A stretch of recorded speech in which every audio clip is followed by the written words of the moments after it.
लेकिन China, Bangladesh, Pakistan, America, दुनिया के किसी मुल्क को ले लीजिए, मेरा अपना जाती 12 साल का एक्सपीरियंस ये कहता है, इस मुल्क को, इस देश के अंदर करोड़ों गद्दारों से खतरा है, पाकिस्तान से खतरा नहीं है।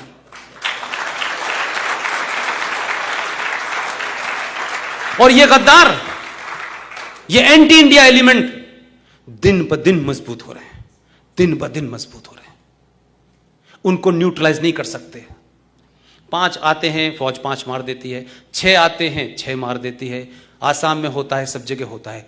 लेकिन इस देश में सिविलियन ड्रेस में छोटे भाई का पजामा, बड़े भाई का कुर्ता पहने हुए ऐसे घूम रहे हैं, ऐसे ऐसे नरेटिव लेके आते हैं कि उन्हें इस बात की शर्म और इस बात का डर नहीं होता भाई साहब, कि टेलीविजन पे आके कहते हैं कि हमने 7 करोड़ थे तब हमने पाकिस्तान लिया था, अब तो हम 35 करोड़ हैं और इस बार आपको तय करना है कि आप कहां जाएंगे, हम नहीं जाएंगे।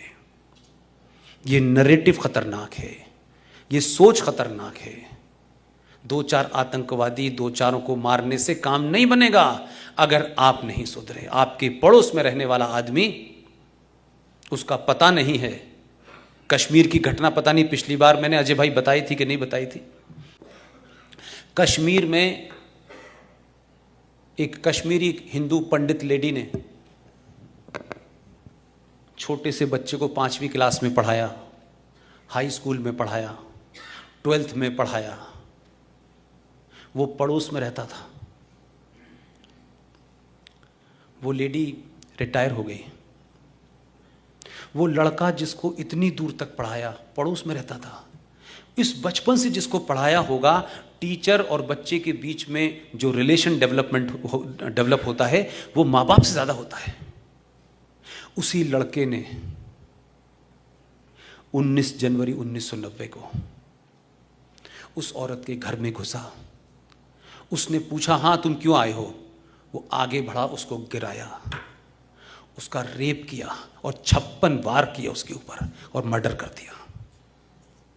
जिन हिंदुओं को यह गलत फहमी है इस देश में, नहीं नहीं यार तुम क्या बात करते हो यार, कैसी बात कर रहे हो पुष्पेन, तुम लोगों को भड़का रहे हो, तुम देश में खाई पैदा कर रहे हो। भाई हम जब नहीं थे तब भी तो खाई थी। हम तो 65 में आए हैं, हमारी तो उत्पत्ति 65 में हुई। उससे पहले क्या हो रहा था? सन 1935 में ये सरदार जी बैठे हुए हैं। 35 में भी लाहौर में लोग यही कहते थे, ऐसा कैसे हो सकता है यार, अरे ये हो ही नहीं सकता। 40 में हो गया, 5 साल बाद हो गया। आपको अपने पड़ोस में कौन रहने आया, कब रहने आया, ये क्यों रह रहा है, ये यहां क्यों बैठा हुआ है, इसका पता नहीं है।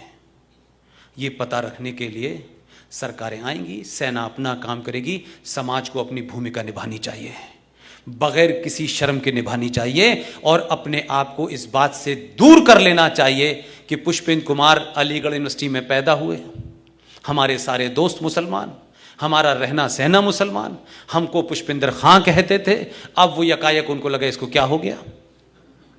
तो मैं आज भी ये कहता हूं कि मेरी जबान से जिस दिन भी, चाहे कुरान मजीद हो, इस्लाम हो, मोहम्मद साहब हो, किसी की शान में गुस्ताखी करने का मेरा कोई इरादा नहीं है, लेकिन सच बोलो, जो कुरान में है उसे सच सच बताओ, झूठ मत बोलो। तुम कुरान का मिस इंटरप्रिटेशन कर रहे हो, मैं नहीं कर रहा। तुम्हारी कौम पूरी दुनिया में इस्लाम और कुरान को दिखा दिखा के लोगों की हत्याओं को जस्टिफाई कर रही है। पुष्पेंद्र ने किसी से नहीं कहा कि मुसलमान को मारो।